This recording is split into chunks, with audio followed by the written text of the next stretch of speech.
আমার ছোট্ট বাগানে কি কি সবজি লাগিয়েছি আর কি সবজি তুলবো আজকে চলো দেখিয়ে নিয়ে আসি। তো প্রথমেই বেগুন তুলতে চলে এলাম, আর বেগুনটা বেশ বড় হয়েছে আর দেখেও ভালো লাগছিল। নিজের হাতে লাগানো কিছু জিনিস যদি এমনটা ভালো দেখতে হয় বা এমন হাত দিয়ে তুলতে পারি তো তুলতেও ভালো লাগে আর দেখতেও ভালো লাগে। বেশ বড় হয়েছে আর মূলোগুলো বেশ বড় হয়েছে, কিন্তু মূলো আর খাওয়া হয় না, কেউ খেতে চায় না।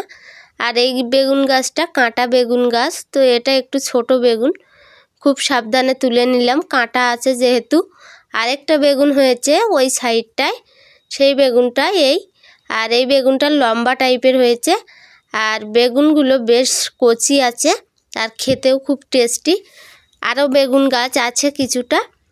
তো বাগানে অনেক ধরনের সবজি লাগিয়েছিলাম, তার মধ্যে এই বেগুনগুলো বড় হয়েছে অনেক দিন ধরে, কিন্তু তুলবো করে তোলা হয় না। তো আজকে তুলতে চলে এলাম, হাতে কাঁটাও ফুটে গেছে।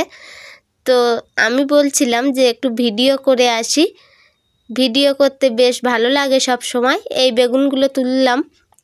আর এরপরে লঙ্কা গাছগুলো দেখো কতটা বড় হয়েছে আর লঙ্কা ধরেছে প্রতিটা গাছে। আর এখানে টমেটো গাছ কালকে জল দিয়েছিলাম আর ভেঙে পড়ে আছে, টমেটোর ভারে কিন্তু গাছগুলো ভেঙে গেছে, দুটো তিনটে গাছ এইভাবে ভেঙে পড়ে আছে। আর কিছুটা কাঁচা টমেটো তুলে নিলাম, যে কোনো সবজি তরকারির সঙ্গে কাঁচা টমেটো দিয়ে রান্না করলে খেতে ভালো হয়। আর ফুলকপিগুলো দেখো সবে ফুল বসেছে, ছোট ছোট ফুল এখানে বসেছে ফুলকপিগুলো। আর বাঁধাকপিও তো ছোট ছোট হয়েছে, পোকা লেগেছে সব গাছ। আর পুঁই মিটুলি কিন্তু আর খেতে ইচ্ছেই করে না। পেঁপে গাছটাতেও খুব সুন্দর পেঁপে ধরেছে। তো আজকের মতো সবাইকে টাটা।